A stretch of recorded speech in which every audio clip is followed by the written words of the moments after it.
Hello students, आज हम class 12 NCERT maths के चैप्टर कंटिन्यूटी एंड डिफरेंशिएबिलिटी के एक्सरसाइज 5.1 के क्वेश्चन नंबर 21 टू 34 सॉल्व करेंगे। देखिए, लास्ट वीडियो मैंने इससे पहले क्वेश्चन सॉल्व किए थे, तो आज क्वेश्चन नंबर 21 है। निम्न फलनों के सांतत्य पर विचार कीजिए। हमारे पास फंक्शन है f x equal sine x plus cos x. जैसा कि मैंने पहले ही बताया कि ट्रिग्नोमेट्रिक फंक्शन है, तो ये प्रत्येक एक्स बिलोंग्स टू आर के लिए हमारे पास क्या होगा, सतत होगा। लेकिन सॉल्व कर लेते हैं। देखिए, मैंने एक arbitrary constant x equal c ले लिया। आप सी ए बी कोई भी कॉन्स्टेंट ले सकते हैं। Arbitrary constant x equal c ले लिया। इस पर हम जांच कर रहे थे क्योंकि मुझे इस पर कोई भी एक बिंदु नहीं दिया हुआ। तो f x equal sine x plus cos x दिया हुआ है। सबसे पहले left hand limit x tends to c negative sine x plus cos x. अब देखिए, यहाँ पर मैं लिमिट को चेंज करता हूँ, तो चेंज करेंगे तो क्या होगा, एक्स को सी माइनस एच रखने पर लेफ्ट हैंड लिमिट है तो ये सी माइनस एच हो जाएगा। लिमिट में से एच माइनस हो जाएगा, सी माइनस एच रखूंगा। जब मैं यहाँ पर सी माइनस एच रखूंगा तो होगा क्या, देखिए एक्स की वैल्यू एक्स टेंस टू सी है, तो फिर h टेंस टू क्या मिलेगा, अगर यहाँ पर x की वैल्यू c रखेंगे तो क्या मिलेगा, c से c कैंसिल होगा तो h टेंस टू क्या मिलेगा, जीरो मिलेगा। तो यह है कि limit h tends to zero sine x की value c minus h plus cos x की वैल्यू c माइनस एच। यहाँ पर इसका मैंने फॉर्मूला एक्सपेंड किया साइन a माइनस बी का, तो sine c into cos h minus cos c into sine h plus as it is यहाँ पर cos c into cos h plus sine c into sine h. अब sine c into, देखिए h tends to zero है तो limit रख देते हैं, तो कोस जहाँ पर h है वहाँ पर जीरो रखूंगा, तो sine c cos zero minus cos c sine zero plus cos c cos zero plus sine c into sine zero. Cos zero value 1 होगी तो sine c into cos zero ये हमारे पास 1 हो जाएगा, साइन सी रहेगा। देन यहाँ पर देखिए कोस सी इंटू साइन जीरो की वैल्यू जीरो होती है तो ये जीरो हो जाएगा, plus cos c into cos zero की वैल्यू 1 तो ये कोस सी बचता है, और sign c into sine zero की वैल्यू जीरो तो ये जीरो होगा। तो हमारे पास आया साइन सी प्लस कोस सी। नाउ राइट हैंड लिमिट लें तो राइट हैंड लिमिट में हमारे पास आएगा limit x tends to c positive sine x plus cos x. फिर से वही राइट हैंड लिमिट आई है तो x equal c plus h रखते हैं, तो x equal c plus h आएगा तो h tends to zero sine c plus h plus cos c plus h. Now यहाँ पर इसका फॉर्मूला वही है ऐसे, तो sine c into cos h plus cos c into sine h plus ऐसे यहाँ पर कोस ए प्लस बी का, तो cos c into cos h minus sine c into sine h. Limit रख देते हैं एच की वैल्यू जीरो, तो एच टेंस टू जीरो हो जाएगा, तो हमारे पास आएगा sine c into cos zero plus cos c into sine zero plus cos c into cos zero minus sine c into sine zero. अब फिर वही साइन जीरो की वैल्यू जीरो और कोस जीरो की वैल्यू 1, तो यहाँ से साइन सी मिलेगा क्योंकि यहाँ पर इसकी वैल्यू 1 हो जाएगी, तो साइन सी, यहाँ पर साइन जीरो की वैल्यू जीरो तो ये जीरो हो गया, कोस सी इंटू कोस जीरो की वैल्यू 1 तो कोस सी, और sign c into sine zero ये जीरो हुआ, तो साइन सी हमारा खत्म हो गया, तो साइन सी प्लस कोस सी मिला। नाउ अगर मैं डायरेक्टली लिमिट पर जांच करूं फंक्शन की वैल्यू, तो एफ सी क्या हो जाएगा, साइन सी प्लस कोस सी। अब देखिए, चूंकि हमारा left hand limit right hand limit और फंक्शन की वैल्यू उस लिमिट पर तीनों इक्वल आए हैं, तो मैं कह सकता हूं कि अतः x equal c belongs to R पर एफ हमारा क्या है, एक सतत फलन है। आप चाहे तो इसकी बाई डेफिनेशन भी लिख सकते हैं कि हमारे पास साइन एक्स एक कैसा फंक्शन है जो सतत होगा प्रत्येक संख्या के लिए, वास्तविक संख्या के लिए, और कोस भी सतत होगा, तो इन दोनों का जो योग है वो भी सतत ही होगा। नाउ इसी का बी पार्ट है sign x minus cos x. Same वही क्वेश्चन हो जाएगा, एट एक्स इक्वल सी पे जांच कर लेते हैं, तो limit x tends to c negative sine x minus cos x. Left hand limit है तो x equal c minus h रखते हैं, तो यह आएगा limit x tends to zero sine c minus h minus cos c minus h. Formula खोल दें या फिर आप डायरेक्टली लिमिट यहाँ पर भी रख सकते हैं। देखिए, इससे लास्ट क्वेश्चन में मैंने इसको फॉर्मूला एक्सपेंड किया था तब लिमिट रखी, आप डायरेक्टली लिमिट रखेंगे तब भी कोई फर्क नहीं पड़ेगा। तो हमने यहाँ पर लिमिट रखी, तो साइन सी एच की value zero minus cos c h की वैल्यू जीरो, तो ये आया sine c minus zero sine c, और ये सी माइनस जीरो सी, तो कोस सी हो गया। देखिए साइन सी माइनस कोस सी मिला। नाउ राइट हैंड लिमिट लें तो राइट हैंड लिमिट में हमारे पास आया sine x minus cos x और x tends to c positive, तो यहाँ पर सी प्लस एच रखेंगे, तो यह आया sine c plus h minus cos c plus h. फिर से एच टेंस टू जीरो रखा, तो sine c plus zero minus cos c plus zero, c plus zero c रहा और सी प्लस जीरो सी, तो साइन सी माइनस कोस सी हमें मिल गया। अब मैं डायरेक्ट अगर फंक्शन की वैल्यू चेक करूँ उस लिमिट पे, तो आ जाएगी F C equal sign c minus cos सी। देखिए, सिंस तीनों हमारे इक्वल आए हैं तो ये क्या हुआ, ये भी एक सतत फलन हुआ। फिर f x equal sine x into cos x दिया हुआ है, at x equal c limit x tends to c negative sine x into cos x. फिर वही x equal c minus h रखते हैं, तो यह आएगा sine c minus h into cos c minus h. देखिए, दोनों जगह फिर से मैं एच टेंस टू जीरो रख देता हूं, तो क्या होगा, sign c minus zero into cos c minus zero, सी माइनस जीरो सी और सी माइनस जीरो सी, तो साइन सी इंटू कोस सी मिला। नाउ राइट हैंड लिमिट की बात करें तो sine x into cos x, limit x tends to c positive आ गई, यहाँ पर x equal c plus h रखेंगे, तो ये मिलेगा sine c plus h into cos c plus h. H tends to zero रखूंगा तो sine c plus zero into cos c plus zero, और ये साइन सी इंटू कोस सी मिला। Now limit की चेक कर लेते हैं फंक्शन पे, तो ये आ जाएगा हमारा F C equal sign c into cos सी। सिंस देखिए तीनों पार्ट्स इक्वल आए हैं तो ये क्या हुआ, ये भी x equal c belongs to R पर एफ हमारा सतत हुआ। नाउ क्वेश्चन नंबर 22 दिया है। क्वेश्चन नंबर 22 में कहा है कोस सेक कोसेक और कोट फलनों के सांतत्य पर विचार कीजिए। हमें तीन चारों का सॉल्व करना है और लिमिट कुछ नहीं दी तो मैं लिमिट फिर से कोई एक्स इक्वल सी ले लेता हूँ चारों के लिए। देखिए सबसे पहला हमारे पास f x equal cos x दिया हुआ है। At x equal c belongs to R पर जांच कर लेते हैं। सी क्या है, एक वास्तविक संख्या है।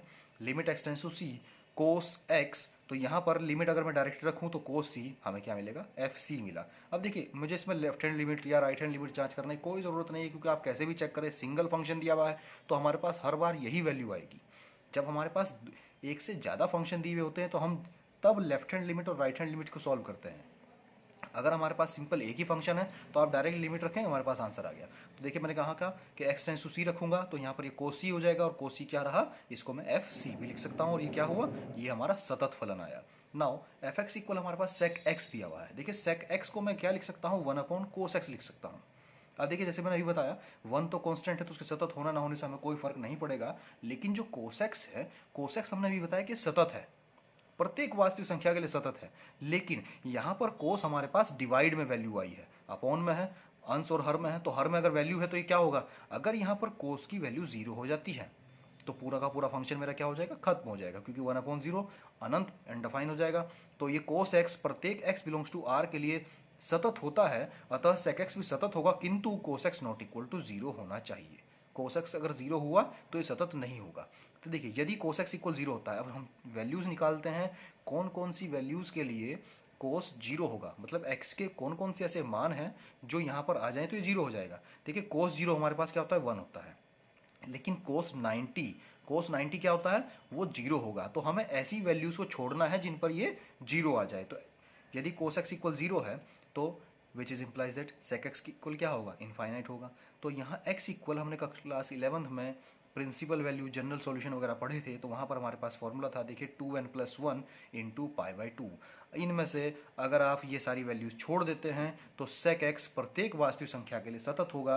देखिए अगर यहाँ n की वैल्यू 0 रखता हूँ तो क्या होगा, 2 इंटू 0+1, 0+1 1, और 1 इंटू π/2 π/2, यानी कि कोस π/2, और कोस π/2 कितना होता है, 0 होगा, तो मुझे वो नहीं रखना। n की वैल्यू 1 रखेंगे तो 2 इंटू 1 2+1 1, और ये हमारे पास 2 आया, और 2 π/2 यानी कि 2 से 2 कैंसिल तो पाई, यानी कि कोस 180 और कोस 180 की वैल्यू भी 0 होगी। अतः सेक एक्स प्रत्येक एक्स बिलोंग्स टू आर के लिए सतत होगा, except X equal 2n+1 into π/2। हमें इन वैल्यूज को छोड़ देना है, बाकी सभी वैल्यूज के लिए ये सतत होगा। नाउ नेक्स्ट की बात करें, हमारे पास नेक्स्ट है एफ एक्स इक्वल कोसक एक्स दिया हुआ है। देखिए कोसक एक्स को मैं लिख सकता हूँ 1/sin x, और जैसे कि मैंने बताया कि साइन भी क्या होगा, वो भी प्रत्येक वास्तविक संख्या के लिए सतत होगा, लेकिन साइन अपॉन में आया है तो उसका भी क्या जरूरी है कि वो 0 ना हो जाए। अब देखिए साइन कब कब 0 होता है, साइन 0 होता है साइन 0 पर, फिर साइन 0 होगा हमारे पास, देखिए x इक्वल एन पाई, हमने जनरल सॉल्यूशन पढ़ा था, तो उसमें क्या है, n की वैल्यू 0 रखूंगा तो 0 हो गया, n की वैल्यू 1 रखूंगा तो पाई बन जाएगा, तो ये हमारे पास क्या आ जाएगा, 0 मिल जाएगा। ऐसे ही आगे फर्दर वैल्यूज़ के लिए हमारे पास क्या वैल्यू आती रहेगी, इसकी 0 आती रहेगी। तो मुझे क्या करना है, साइन की इन वैल्यूज़ को छोड़ देना है, बाकी सभी वैल्यूज़ के लिए क्या होगा, ये सतत होगा। अब ये आएगा, अतः कोसक एक्स प्रत्येक एक्स बिलोंग्स टू आर के लिए सतत होगा, एक्सेप्ट एक्स इक्वल एन पाई। हमें एक्स इक्वल एन पाई जैसी कोई भी वैल्यू का यूज़ वहाँ नहीं करना। Now f x equal cot x दिया हुआ है। देखिए कोट एक्स को लिख सकते हैं कोस अपॉन साइन। अब देखिए सिंपल क्वेश्चन है, कोस तो हमारे पास क्या होगा, प्रत्येक वास्तविक संख्या के लिए सतत होगा, उसके लिए प्रॉब्लम नहीं है, लेकिन साइन हमारे पास अगर 0 हो जाता है, साइन की ऐसी कोई वैल्यू यहाँ पर रख दूँ तो वो 0 बन जाए तो ये सतत नहीं होगा, ये मेरा फंक्शन क्या हो जाएगा, खत्म हो जाएगा। तो sine x not equal to 0, और साइन 0 कब कब होता है, जब एक्स इक्वल एन पाई हो। तो मुझे इन सब वैल्यूज़ को छोड़ देना है, बाकी सभी के लिए क्या होगा, ये सतत होगा। तो except n equal x equal n pi, बाकी सब के लिए क्या है, ये एक सतत फलन है। नाउ क्वेश्चन नंबर 23 देखते हैं, एफ के सभी असांतत्य बिंदुओं की जांच कीजिए जहां F x equal sine x upon x यदि एक्स लेस देन 0 हो, और x+1 यदि x ग्रेटर देन इक्वल 0 हो। देखिए हमारे पास दो फंक्शन दिए हुए, तो यहाँ पर मुझे लेफ्ट हैंड लिमिट और राइट हैंड लिमिट दोनों की जांच करनी होगी। अब दोनों की जांच करने के लिए वही हम फंक्शन देखेंगे, लेफ्ट में कौन सा फंक्शन जाएगा, राइट में कौन सा फंक्शन जाएगा। लेफ्ट की अगर बात करूँ तो लेफ्ट में मेरे पास फंक्शन आएगा साइन एक्स अपॉन एक्स, क्योंकि x का लेफ्ट दिया हुआ है, x लेस देन 0। x के राइट की बात करें तो x+1 x ग्रेटर देन 0, और डायरेक्ट फंक्शन की वैल्यूज लिमिट पर वो कहाँ है, वहाँ भी इक्वल लगा हुआ है, तो वो भी x+1 ही होगा। तो नाउ एट x इक्वल 0 पर हम इसकी जांच करते हैं तो ये आएगा हमारे पास एट x इक्वल 0 fx ये फंक्शन रहा। लिमिट हम निकाल लेते हैं लेफ्ट हैंड, तो limit x tends to 0 negative sine x upon x, left limit आ गई। अब इसको चेंज कर देते हैं x इक्वल 0 माइनस एच, क्योंकि लिमिट मेरे पास 0 है तो 0 माइनस एच हो गया, लिमिट में से माइनस करना ध्यान रखेंगे।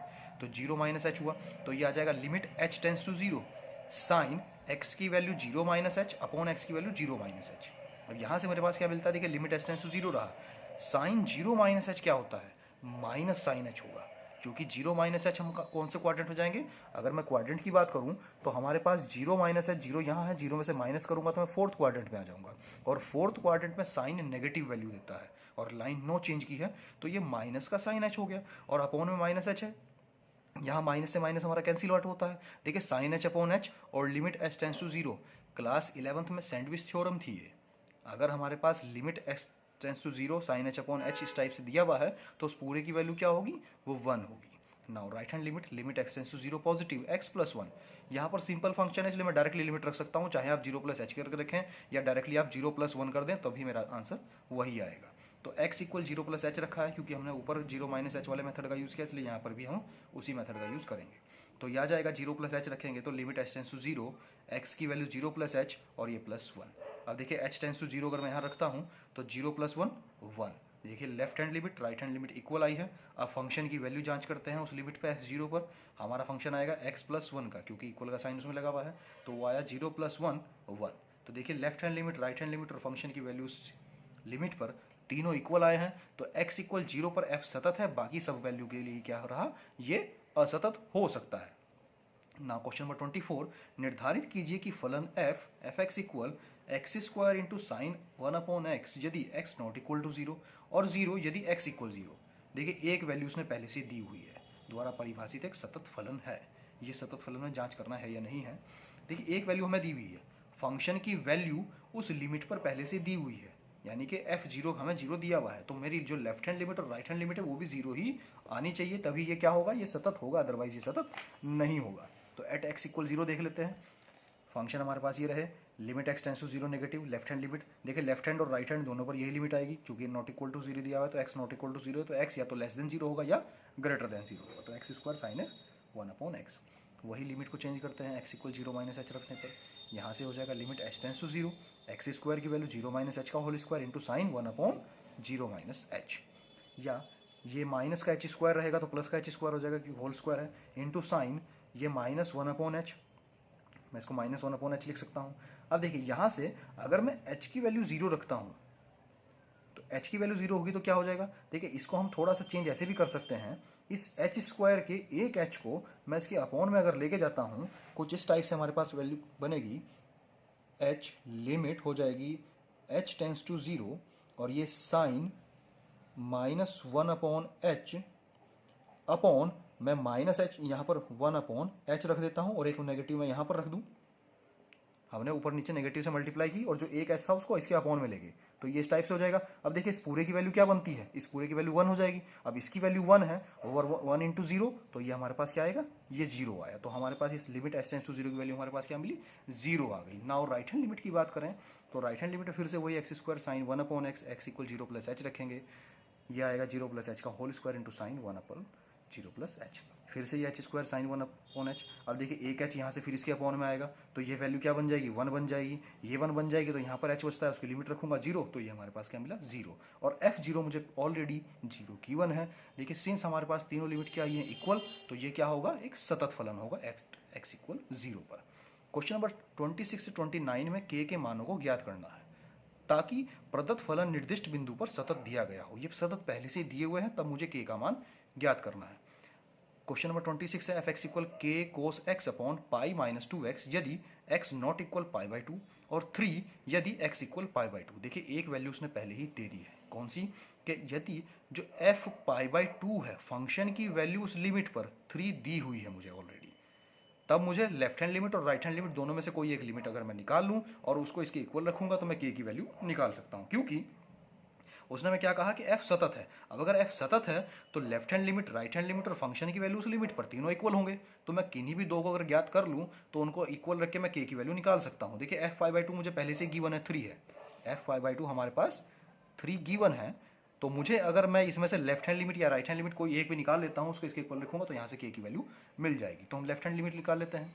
लेफ्ट हैंड लिमिट आ जाएगी limit x tends to pi by two का नेगेटिव के cos x upon pi minus two x. Function दोनों में यही आएगा क्योंकि नॉट इक्वल था। यहाँ इसको चेंज कर लें, x equal pi by two minus h रखने पर ये हो जाएगा limit h tends to zero, के एज इट इज़ रहा, कोस एज इट इज़ रहा, एक्स की value pi by two minus h रखी upon pi minus two, x की value pi by two minus h रखी हमने। अब देखिए ये तो रहा limit h tends to zero, ऊपर हो गया sine 90 minus theta. Sign 90 minus theta, 90 में से अगर मैं माइनस करता हूँ तो फर्स्ट क्वाड्रेंट में जाऊँगा, और फर्स्ट क्वाड्रेंट में सभी के सभी पॉजिटिव होंगे और लाइन चेंज की है, तो साइन 90 माइनस थीटा, ये कोस 90 माइनस थीटा साइन थीटा बन गया, तो साइन एच हो गया। अपॉन में अगर बात करें तो देखिए पाई माइनस, यहाँ अगर मैं 2 की मल्टीप्लाई करता हूँ तो क्या होगा, 2 की मल्टीप्लाई से करेंगे तो 2 से 2 कैंसिल होगा, पाई बचेगा, और 2 की यहाँ पर मल्टीप्लाई करेंगे तो ये माइनस माइनस प्लस और ये 2h हो जाएगा, 2h हो गया। नाउ के साइन एच, यहाँ देखिए पाई से पाई कैंसिल होता है तो के साइन एच अपॉन 2h बचता है, या के अपॉन 2 अलग कर दें तो देखिए साइन एच अपॉन एच और limit h tends to zero, तो ये क्या होगी वैल्यू 1, तो हमारे पास क्या बचता है के अपॉन 2, तो ये के अपॉन 2 आ गया लेफ्ट हैंड लिमिट। अब सिंस हमें पहले से ही पता है कि एफ पाई बाई टू की वैल्यू 3 है और ये तीनों के तीनों आपस में इक्वल है क्योंकि ये फंक्शन सतत है, तो हम क्या लिख सकते हैं कि लेफ्ट हैंड लिमिट इक्वल होगी एफ पाई बाई टू के, यानी कि के बाई टू इक्वल होगा 3 के। तो यहाँ से 2 की मल्टीप्लाई 3 से होगी तो के की वैल्यू हमें 6 मिल जाती है। नाउ क्वेश्चन नंबर 27 देखें। क्वेश्चन नंबर 27 में दिया है f x equal k x square यदि x less than equal to और 3 यदि x ग्रेटर देन 2। देखिए यहाँ पर भी एक वैल्यू गिवन है कांस्टेंट, कौन सी है, x ग्रेटर देन 2। x का राइट यानी कि राइट हैंड लिमिट मुझे 3 दी हुई है, राइट हैंड लिमिट की वैल्यू दी हुई है, मुझे अगर लेफ्ट हैंड लिमिट निकाल लूँ या फंक्शन की वैल्यू उस लिमिट पर तो मैं उसको इक्वल रखूंगा तो वहाँ से k की वैल्यू मुझे मिल जाएगी। At x equal to f सतत है तो left hand limit right hand limit और फंक्शन की वैल्यू उस लिमिट पर तीनों इक्वल होंगे। लेफ्ट हैंड लिमिट निकाल लेते हैं तो आ जाएगा limit x tends to 2 negative के एक्स स्क्वायर, ये आएगा, यहाँ पर 2 रखता हूँ तो 2 का स्क्वायर क्या होगा 4 और ये आएगा 4k, और राइट हैंड लिमिट मुझे पहले से गिवन है 3 गिवन है, मैं दोनों को इक्वल रखूंगा तो आएगा 4k इक्वल 3, तो k की वैल्यू क्या मिली 3/4, मेरा आंसर आ गया। नाउ क्वेश्चन नंबर 28 देखें। क्वेश्चन नंबर 28 में दिया है f x equal k x plus 1 यदि x less than equal pi, cos x यदि x ग्रेटर देन पाई, तीनों अलग अलग हैं, द्वारा परिभाषित फलन x इक्वल पाई पर सतत दिया हुआ है तो k की वैल्यू हमें निकालनी है। तो एट x इक्वल पाई, देखिए अगर ये सतत है तो ये तीनों के तीनों इक्वल होंगे, तो यहाँ से लेफ्ट हैंड लिमिट निकाल लेता हूँ तो लिमिट एक्स टेंस टू पाई का नेगेटिव के एक्स प्लस 1, यहाँ पर पाई रखेंगे तो ये हो जाएगा k pi plus 1। Now right hand limit limit x tends to pi positive cos x आएगा, और देखिए कोस पाई रखता हूँ तो कोस पाई की वैल्यू क्या होती है -1। अब ये हमारे पास लेफ्ट हैंड और राइट हैंड लिमिट दोनों इक्वल होंगे क्योंकि सतत है, तो सतत है तो ये आ जाएगा के पाई प्लस 1 इक्वल आएगा -1 के, यहाँ ये प्लस 1 उस साइड जाता है तो -1 हो जाएगा तो -2, और के की वैल्यू आ जाएगी -2 अपॉन पाई, ये पाई इसके अपॉन में आए तो के की वैल्यू -2 अपॉन पाई आ गई। ना क्वेश्चन नंबर 29 देखें। क्वेश्चन नंबर 29 में दिया है f x equal k x plus 1 यदि x लेस देन इक्वल 5 और 3x माइनस 5 यदि x ग्रेटर देन 5, दो वैल्यूज़ हैं, द्वारा परिभाषित फलन x इक्वल पाई पर 5 पर सतत दिया हुआ है, तो x इक्वल 5 पर जांच कर लेते हैं। देखिए तीनों के तीनों इक्वल हैं क्योंकि ये सतत दिया हुआ है, तो लेफ्ट हैंड लिमिट आ जाएगी लिमिट एक्स टेंस टू पाई का 5 का नेगेटिव x लेस देन 5 यानी कि के एक्स प्लस 1, के एक्स प्लस 1, एक्स की वैल्यू 5 रखता हूँ तो ये क्या हो जाएगा 5k plus 1। Now right hand limit निकालें तो लिमिट एक्स टेंस टू 5 का पॉजिटिव यानी कि 3x माइनस 5 क्योंकि x ग्रेटर देन 5 दिया हुआ है, तो ये आ जाएगा x की वैल्यू 5 रखूंगा, 3 5 जा 15, 15 माइनस 5 10, तीनों इक्वल हैं, सिंस दोनों इक्वल आए तो 5k प्लस 1 इक्वल होगा 10k, प्लस 1 उस साइड जाएगा तो माइनस हो जाएगा तो हमारे पास 9 बचता है, और k की वैल्यू 5 इसकी अपॉन में तो 9/5 k की वैल्यू आ गई। ना क्वेश्चन नंबर 30 देखें। क्वेश्चन नंबर 30 में दिया हुआ है a और b के मानों को ज्ञात कीजिए ताकि एफ एक्स इक्वल हमारे पास फंक्शन है 5 यदि x लेस देन 2, ए एक्स प्लस बी यदि 2 less than x less than 10 और 21 यदि x ग्रेटर देन इक्वल 10। ये हमारे पास तीन फंक्शन दिए हुए हैं, द्वारा परिभाषित फलन एक सतत फलन है, तो सतत है तो x इक्वल 2 पर इसकी जांच कर लेते हैं। देखिए इसकी जांच दो जगह होगी, एक 2 पर होगी और एक 10 पर होगी, तो मुझे दोनों जगह जांच करके इसकी दो वैल्यूज निकल के आएंगी। x इक्वल 2 पर f चूंकि सतत दिया हुआ है इसलिए left hand limit right hand limit और फंक्शन की वैल्यू उस लिमिट पर तीनों इक्वल होंगे, तो लेफ्ट हैंड लिमिट निकाल लेते हैं लिमिट एक्स टेंस टू 2 का नेगेटिव। अब देखिए x लेस देन 2 कितना दिया हुआ है 5 दिया हुआ है ऑलरेडी, तो यानी कि लेफ्ट हैंड लिमिट मुझे दी है 5 है। राइट हैंड लिमिट निकाल लें तो लिमिट एक्स टेंस टू 2 का पॉजिटिव ए एक्स प्लस बी यहाँ पर x की वैल्यू 2 रखूंगा तो 2a प्लस बी हो गया। अब since left hand limit equal है राइट हैंड लिमिट के तो 2a प्लस बी इक्वल मिला 5 के। इक्वेशन फर्स्ट ले लेते हैं इसको। नाउ एट x इक्वल 10, क्योंकि हमारे पास लिमिट 10 भी गिवन है तो उस पर जांच करूंगा इसकी, तो वहाँ पर भी हमारे पास ये तीनों के तीनों इक्वल है। तो लेफ्ट हैंड लिमिट आ जाएगी लिमिट x टेंस टू 10 का negative ax plus b, x की वैल्यू 10 आएगी तो 10a प्लस बी, और राइट हैंड लिमिट आएगी लिमिट x टेंस टू 10 का पॉजिटिव, वो हमें 21 पहले से ही दिया हुआ है तो कितना हुआ 21 आया। अब सिंस ये देखिए left hand limit right hand limit equal है तो क्या होगा 10a प्लस बी इक्वल होगा 21 के। इक्वेशन हो गई 2। अब देखिए मैं बोथ इक्वेशन 1 और 2 को सॉल्व करूंगा और वहां से a और b की वैल्यू को फाइंड आउट करूंगा। On subtracting equation 2 from first तो ये मिलेगा हमारे पास 10a plus B minus 2a और माइनस का b, चूंकि माइनस हुआ है तो साइन चेंज हो जाएंगे, और इक्वल 21 माइनस 5। यहाँ क्या हुआ देखिए b से b कैंसिल आउट हुआ तो 10a माइनस 2a हमारे पास आता है 8a, ये 8a मिला और यहाँ से a की वैल्यू मिली 2, a की वैल्यू 2 मिली है। इक्वेशन फर्स्ट में रखूंगा तो 2 इंटू 2 प्लस बी इक्वल 5 और 2 टू जा 4 साइड जाकर माइनस होगा तो b की वैल्यू 1, तो a की वैल्यू 2 और b की वैल्यू 1 हमें मिल गई। नाउ क्वेश्चन नंबर 31 देखते हैं। क्वेश्चन नंबर 31 में कहा दर्शाइए कि fx equal cos x square द्वारा परिभाषित फलन एक सतत फलन है। अब देखिए इसको हम बाय थ्योरेटिकल मेथड से करते हैं, सॉल्व करने की जरूरत नहीं है, हम थ्योरेटिकल मेथड से भी इसको कर सकते हैं। F x equal cos x square दिया हुआ है। देखिए अगर मैं इसको दो अलग अलग फंक्शन में तोड़ूं, क्योंकि दो अलग अलग फंक्शन है, हम इसको ऐसे लिख सकते हैं, मैंने मान लिया लेट जी एक्स इक्वल कोस एक्स और h x equal x square, ये दो फंक्शन से मिलकर एक फंक्शन बना है। अब जैसा मैंने लिखा कि g x equal cos x और h x equal x square, check करते हैं कंबाइंड करके क्या ये यही फंक्शन बनता है। देखिए चेक कर लें, अगर हम एफ एक्स इक्वल लिखा हुआ है, एफ एक्स इक्वल हमारे पास कोस एक्स स्क्वायर दिया हुआ था, तो ये सॉल्व करके इनसे वही आना चाहिए। क्लास 11th में हमने दो फंक्शन का सम्मिलन पढ़ा था, उसमें हम क्या करते थे, दोनों को इकट्ठे करते थे। तो कैसे, जी ऑफ एच, और इसको कैसे लिखा जाएगा, देखिए जी ऑफ एच, जी का फंक्शन एच आ गया और किसके हैं ये, एक्स के सापेक्ष हैं, तो इसको हम ऐसे लिख सकते हैं जी ऑफ एच और ये एक्स आ गया। और इसी को चेंज करके लिखेंगे जी, और ये ब्रैकेट में हमारे पास क्या आ जाएगा एच एक्स, ये ओ हट जाएगा, ओ का साइन हट जाएगा, ये जी ऑफ एच है तो ये ओ हटेगा तो जी और ब्रैकेट लगेगा एच एक्स लगेगा। अब देखिए जी के अंदर एच एक्स आ गया, यानी कि हमारे पास जी एक्स लिखा हुआ था, अब एक्स की जगह पर क्या है एच एक्स है। एच एक्स की वैल्यू कितनी दी हुई है मेरे पास, एक्स स्क्वायर, वो मैंने यहाँ रखी तो ये होगा जी एक्स स्क्वायर। अब देखिए यहाँ पर एक्स था तो यहाँ पर एक्स था, अब यहाँ पर एक्स स्क्वायर है तो जी में यहाँ पर एक्स स्क्वायर हो जाएगा, तो ये क्या आ जाएगा कोस एक्स स्क्वायर। तो देखिए मेरे पास क्या, मुझे जो हमने वैल्यूज ली थी उसका मतलब सही है, तो मेरे पास क्या मिला, कोस एक्स स्क्वायर ही मिला। अब हम बात करते हैं थ्योरी की। चूंकि g एक त्रिकोणमितीय फलन है, g एक त्रिकोणमितीय फलन है जो कि x बिलोंग्स टू r के लिए सतत है, जो हम पहले ही बता चुके हैं, और h एक बहुपदीय फलन है, h एक बहुपदीय फलन है जो कि प्रत्येक x बिलोंग्स टू r के लिए सतत है, अतः f भी एक सतत फलन होगा क्योंकि वो इन दोनों के ही सम्मिलन से बना है। नाउ क्वेश्चन नंबर 32 देखें तो इसमें दिया है दर्शाइए कि F x equal mode of cos x द्वारा परिभाषित फलन एक सतत फलन है। अब F x equal mod x है, इसको भी वही हम दो फंक्शन के फॉर्म में तोड़ते हैं। देखिए g x equal mod x हो जाएगा और h x equal cos x हो जाएगा। चेक कर लेते हैं, f x equal g of h x लिखा मैंने इसको, और वहां से ये क्या मिला, g of h x, g of h x. H x की वैल्यू मेरे पास कोस एक्स दी हुई है, अब ये पूरी वैल्यू क्या बनी, ये x है, ये पूरी की पूरी वैल्यू x है, तो यहाँ पर x था, यहाँ पर x था। अब उस x को हटाएंगे और इस कोस x को वहाँ रख देता हूँ तो क्या हो जाएगा, मोड ऑफ कोस x। इसका मतलब हमने जो फंक्शन ब्रेक किए थे वो फंक्शन हमारे करेक्ट थे।